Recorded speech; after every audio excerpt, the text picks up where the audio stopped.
Ek is 'n 4de generasie boer. Ek is ook 'n kommersiële slagter en ek wil mense bewus maak dat ons hier met diere werk en dat 'n lewe eers geneem moet word voordat ons met die produk kan werk. Na lang gesoek het ek uiteindelik 2 mense gekry wat dieselfde passie het as ek vir die vleisbedryf. Vleis is net in my are. Ons hanteer die vleis so mooi. Van die hantering van die lewendige dier tot die verwerking van die vleis gaan hulle staan met wys. Van die springbok is hierdie die duurste snit. Dis 'n stukkie goud wat jy hier hanteer. Ook in 'n weeklikse kookkompetisie waar ons die snit van die week gaan opdis. Mens wil hierdie stuk vleis net perfek kry. Die atmosfeer is so intens in daai kombuis. Elke week is daar 'n wenner, maar ons sal na 13 weke sien wie gaan wegstap met die titel van slagmeester. En daarom het ons besluit. Dit is 'n gelykop uitslag vanaand.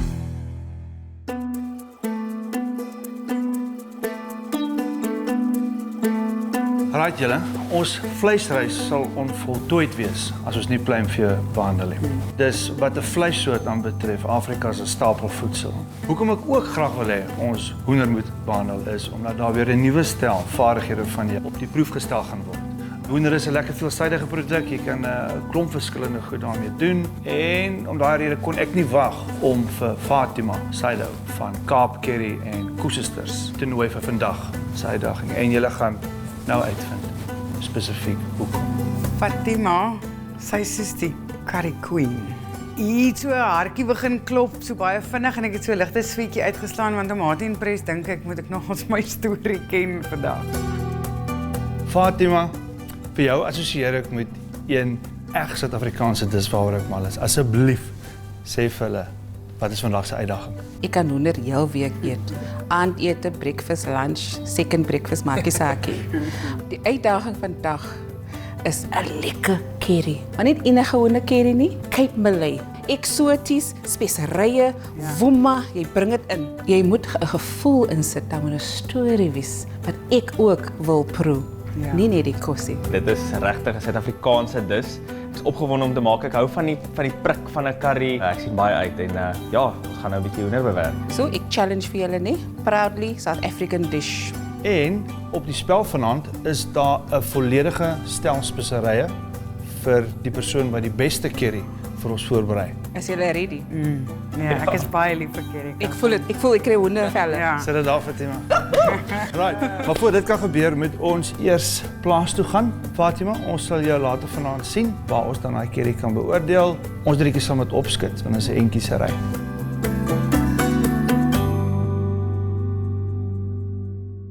Ek gaan vir Anita en Marie Elgin toe vat, omdat dit vrylopende hoenders is. Ek deel die filosofie, dis 'n produk waarvan ek hou om te gebruik en ek wil graag ook vir hulle wys hoe word daar vrylopend met hoenders geboer. Wanneer is hy vrylopend en wat is die voordele daarvan?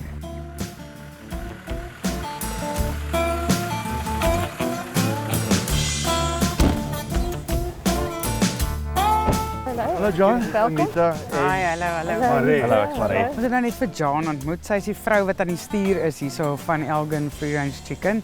Jy kan sien dit is 'n baie dinamiese vrou. Sy het passie vir wat sy doen. John, vreeslik dankie dat ons vandag vir julle kan besoek hierso. Net vir julle sê ons is verskriklik bevoorreg om toegelaat te word op 'n hoenderplaas. Die hoenderboere gaan geweldig gebuk onder hierdie voëlgriep. Ja, dis reg. Hulle gaan almal moet stort en protective clothing moet aantrek.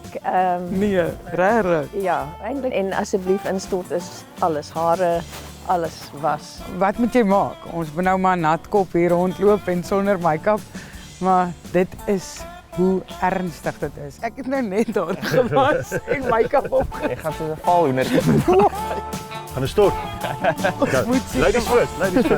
Come Anita, let me show you. Wat vir my uitgestaan het is hoe klinies hulle te werk gaan. Hoe noukeurig daar gelet word op veiligheidsmaatreëls en gesondheidsmaatreëls. Jy weet, die feit dat ons moes gestort het voor ons ingegaan het, totaal en al jou klere, alles wat jy aangaan het, moes verwyder het.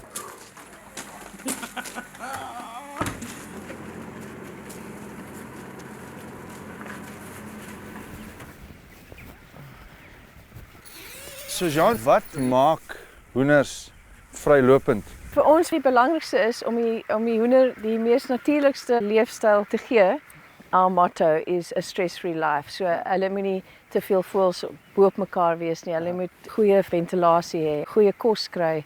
Hulle moet spasie hê om rond te loop. As ons ingaan in die hok sal jy sien hulle speel en hardloop rond en hulle beweeg. So hulle kan hier gras eet in goggetjies en wurmpies en Ja, al die gesonde hulle tel klippies op wat help met die vertering van die kos.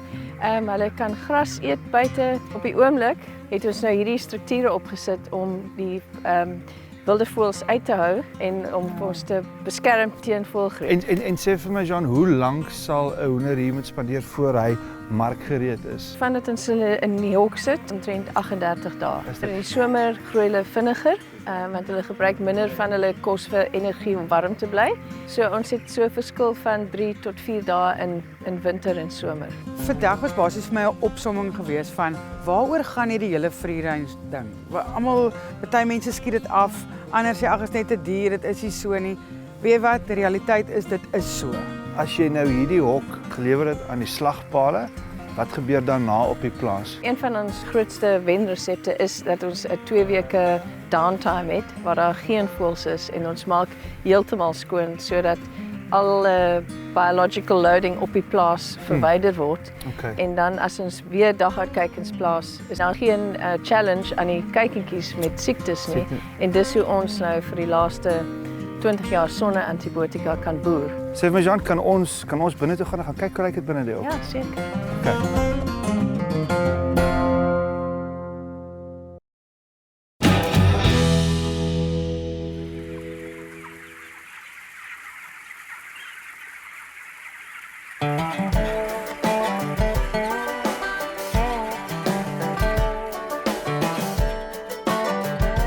Hoe klink dit? So as ons nou hier ingaan, is daar 16,000 hoenders hier binne en ons stocking density is omtrent 15 tot 16 voëls per vierkante meter binne-in en dan op elke kant van die huis is daar weer presies dieselfde grootte buitekant. Dis hulle keuse wanneer hulle wil uitgaan of nie. Soos vandag is dit redelik koel.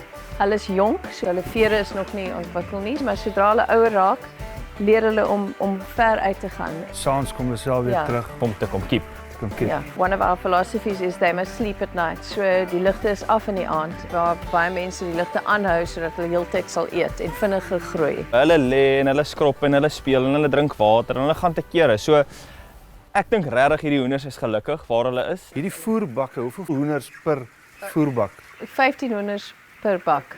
Die waterlyne is hierdie wat 'n nippeldrinker is. Die druppel hang daar en die hoenders in die begin is mal oor iets wat blink en dan gaan hulle en hulle pik en dan sê daar's water. Die 16,000 hoendertjies hier in hierdie huis. 15 van hulle eet uit 'n bakkie uit. Daar is hierdie dripkraantjies waarby hulle drink want 'n hoender slukkie sy kos nie. Ek het nooit dit geweet nie. So hy's lui. Hy kou en dan gaan staan hy en dan drup die watertjies en daar gaan die water af. Anita het gesê sy wil vang. Sy het hulle skaap gevang, so Nee, ek wil hulle net vashou. Hulle lyk vir my nog te klein om te jaag. There we go. Daai subtle. ja. Is jou vriend? Okay, toe maar. Ek is mal oor hoendertjies en ek het daar enetjie vasgehou. Nee. Ons is vriende. Ag, shame, die hoendertjies wat sy vir ons gegee het is 3 weke oud. So hulle het nou nog nie al hulle veertjies en dinge nie. Ek het maar reeds hulle name gegee. Myne is Linda en sy noem is Kitsie Kat. Die hoenders spandeer nou hulle 34, 38 dae hierso by julle en dan hiervanaf gaan hulle slagpale toe. Hoe vang julle 16,000 hoenders op 'n slag? Ons is baie trots op die manier waarop ons vang. Die gewone manier is almal tel die hoenders op by hulle bene, want hulle tel 5 hoenders in 'n hand paar op 'n slag. Ja, en gooi hulle in die krat in en so word bene gebreek en vlekkies word gedamage. So ons vang in die nag en ons tel elke hoender individueel op op hulle vlekkies sodat vlekkies nie wapper nie en stikkend of beseer raak nie. 16,000. Hoeveel hoenders kry hulle gevang op 'n aand? Ons doen so 20,000 op 'n aand. En dan sit ons hulle individueel in die krat in en daar's geen stres op die hoenders nie en dit is vir ons baie belangrik om die hantering van die hoenders van begin tot die einde regdeur te vat met so minimum stres as moontlik. Van die begin tot die einde word die dier gerespekteer, nê? Nee. Ja. Ek hou van die proses wat ons vandag geleer het, hoe hulle die hoenders hanteer. Ja, ek dink definitief ek is converted to free range.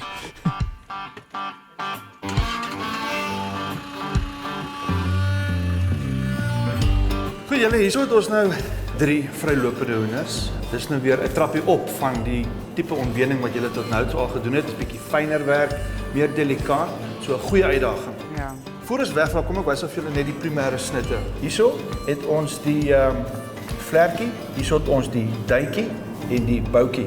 As jy hom omdraai, kry jy die borsie aan die binnekant. Dan die agter is nou die stertjie en die ruggedeelte wat jy gewoonlik opkoop gesop. Hierdie is seker die kleinste dier wat ons nog hanteer het. Ek sien baie uit daarna om hoender te hanteer want dit was nog altyd 'n groot ding vir my. Ek wou nog altyd geweet het hoe ontbeen jy 'n hoender? Kon julle al 'n bietjie dink wat se snitte julle wil gebruik vir julle disse vanaand? Ja, ek soek hier die borsie.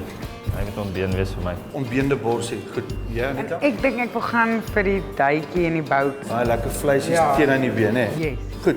Dan begin ons almal by die ontbeening van die borsie. Ons gaan dit doen terwyl die karkassie heel is. Hier in die middel van die borsie, sal jy voel loop daar so 'n kraakbeen. Voel julle hom?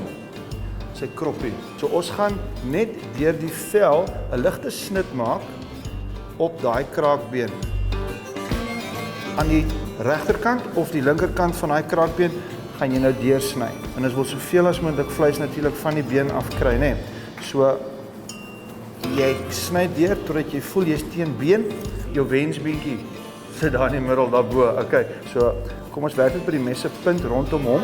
Hoenderontbeen, baie tricky. Dit is fyn vleisies. Dis baie delikaat. En sny jy in, dan sny jy in geld in. So jy vat hom sommer so met jou hand en jy werk hom altyd daai beentjie af. Soos altyd laat Edu dit net te maklik lyk. Hy vat die hoender en hy werk net en dit lyk of hy letterlik elke dag met elke stuk vleis werk. En nou dis nie saag nie, dis druk by die mes se punt. Alright. Kan ek hom sommer net daar so afsny? Ja, jy kan 'n fyn karkassie met Baie. sagte vleisies. Jy kan maklik 'n hoender oor verwerk. Jy weet, daai vleis kan nie te lank buite lê nie. Hy word gou warm en hoendervleis verdra nie dit. Wel gedaan, daai lyk baie goed. Anita, dan kom ons daar by jou duitjies en jou boutjies uit. Ons gaan basies nou net die borsbeen, hier so sulke vliese wat ons maar net gaan skei hier teen die borsbeen af. Kyk gou hierso. Ons gaan hom net so 'n knak gee. Alraai. Dis 'n fragile vleis wil ek amper sê. Dit vlok maklik of dit voel of dit maklik gaan vlok. En daar's klein beentjies, so jy moet baie meer delikaat werk. Hy sal sommer maklik breek, ja. Ons gaan nou hierdie net in 2 deel. So hierso loop die ruggraatjie in die middel deur. So ons gaan sommer net so 'n groot mes vat. Ons gaan net so 'n druk gee. Maar hè, miskien kan jy gou probeer daar. So sit. Lyk vir my jy sit net so 'n bietjie gewig agter hom. Bietjie gewig op hom, ja.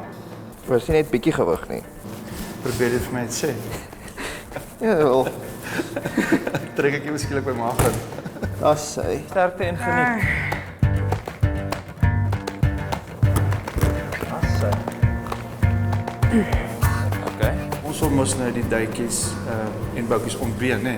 So dit is makliker om hom heel te hou. Ons draai hom om, dan gaan ons sommer begin hierso deur die boutjie eers te ontbeen. Ons maak eers bo los en dan skil ons hom basies af teen die been na jou toe. Dis daai ligamentjies wat jy met losmaak aan die bokant. Ek kan nie deurkom. Jy hou jou mes verkeerd. Sy hou die mes so vas en ontbeen so, waar jy het nie gekontroleerde beheer oor jou mes se punt nie, waar 'n mens so met ontbeen met jou wysvinger. Dit geen gewig nie. Kyk so. Dat jy met jou wysvinger kan afdruk, ja. Dit vat maar oefening. Dit is baie delikate werk hierdie. Jo, maar hy's glibberig, né? Ja, hy werk moeilik, né? Ja, Hy werk. dis grappies. Sien jy hoe mooi rooi is die vleis om die bene? Yes. Dis die teken van 'n gesonde, vrylopende hoender, né? Wat lekker rond gestap het en rond geskrop het. Kom ons kyk gou vinnig hoe julle gevaar. Draai gou vir my julle ontbeende duitjies om. Goed. Ek en Marie was hand aan hand dink ek in hierdie oefening gewees. Ek dink dit was vir ons albei baie tricky. Lyk nie te sleg nie, maar hè, dit lyk nie te sleg nie. Al nadeel is net as 'n ou te lank stoei met die hoender, dan raak die vleis warm, né? Alraai, soos ek sê, dis oefening. Dit is my opmerkend hoeveel meer hulle elke nuwe uitdaging geniet en met die entoesiasme wat met elke uitdaging net 'n trappie hoër mee aangepak word. Ek dink ons het nou al die vleis wat ons nodig het vir vanaand se disse. So kom ons gaan hier vanaf oor Boer en Butcher toe.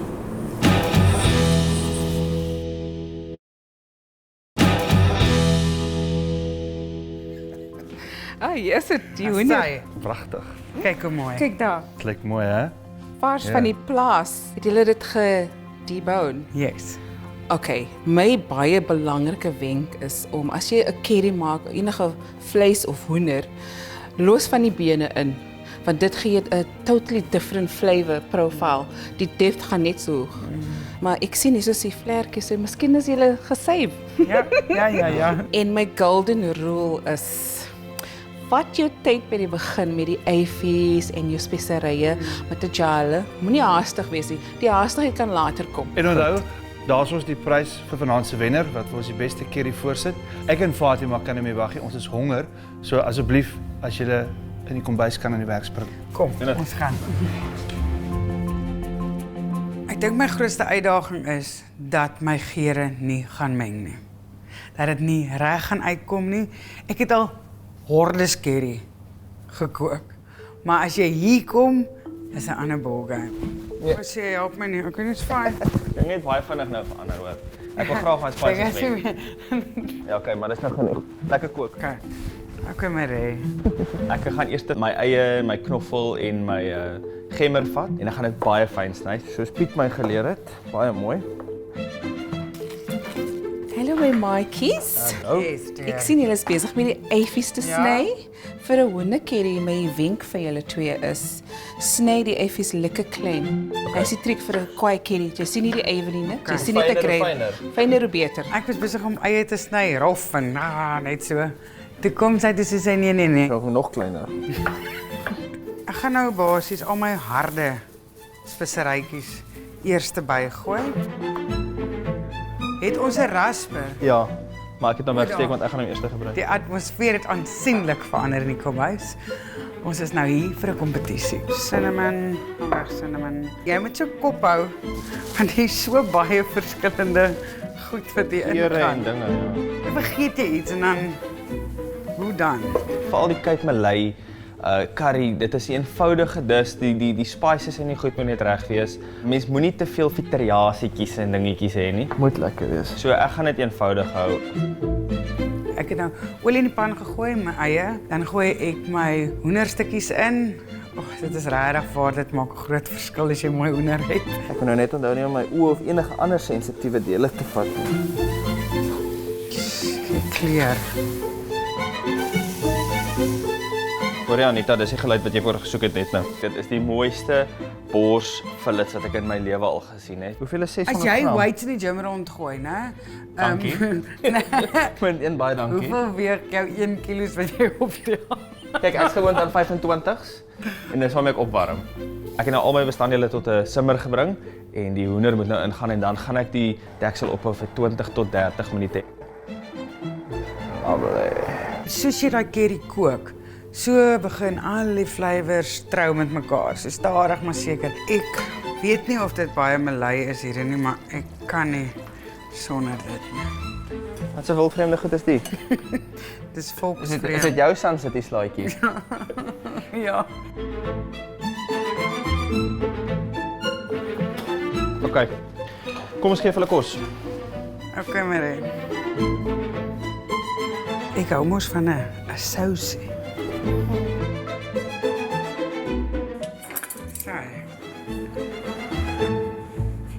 Ek hoop regtig ek gaan wen, want ek dink ek het al die elemente van 'n Cape Malay curry op my bord. Lekker. Ek is baie impressed. Kom ek en jy proe eers en dan praat ons verder. Goed. Dankie julle. Ek dink hierdie gaan 'n moeilike een wees. Dit is verskriklik lekker en ja, ek dink ons het albei hierdie ding nogals spot aangekry. Kom ons begin hierso van die kant af met Anita se eerste. Dis 'n besige bord hierdie, né? Ons het baie verskillende geure. Hoe eet jy hom? Maar ons eet met die hand. Nee, ek Okay, die Nee. hoender is lekker sag. Hy breek lekker deur.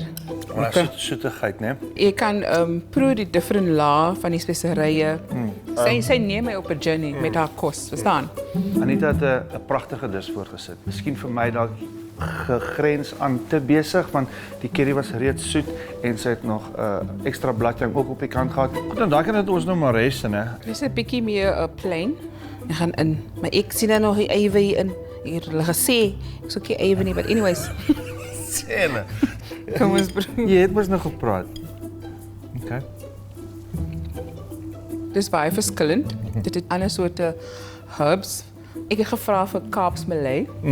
En hier kan ek proe 'n bietjie van dit, maar nie so baie nie. Maree se dis was heerlik, 'n goed gebalanseerde curry wat ek dink reg oor die wêreld goed sal doen. Goed, ek dink is tyd dat ons hulle inkry. Malay curry het baie geskiedenis. Dit is oeroud. So ek hoop dat my liefde wat ek insit en die tipe verskillende spices wat ek gebruik, dat dit definitief Edu en Fatima se harte sal warm maak. Welkom terug julle. Julle lyk nervous. Ja. Anita, jou dis was verskriklik lekker. Jy het my na 'n plek geneem. Eksoties en ek het dit verskriklik baie geniet. Maree, jou curry baie interessant. Lekker gespeel op my tong en ook baie geniet. Hierdie was so baie naby ene gewees. 'n Moeilike een vir ons twee om ons besluit te neem. Maar op die einde van die aand weet julle, daar kan net een wenner wees. En vanaand se wenner maar is ongelukkig nie jy nie. Okay, sorry. Ek het gewen en dit was veral vir my lekker geweest dat Fatima ook my dis geniet het, want ek weet wat se legend en queen sy in die bedryf is. Anita, toe ek die eerste bytjie vat en toe proe baie naby aan Kaapsmalay se kosse. Ja, ek het nie gedink ek gaan verloor vanaand nie. Toe ons instap het ietsie vir my gesê ek gaan wen. Volgende een is myne. Baie geluk. Baie geluk. Ek waardeer dit baie. En dit was net so goed. Dit was baie tyd. Elkeen van hulle het nou 3 keer gewen. So dit is redelik kop aan kop. Dit raak moeiliker hier vanaf want jou begrip van vleis en jou begrip van metodes wat toegepas moet word, gaan uitgedaag word. Fatima het my iets gesê wat regtig amper vir my so 'n knop in die keel gegee dat dit al laat dink aan haar ma. Dit het vir my laat voel you did something good tonight.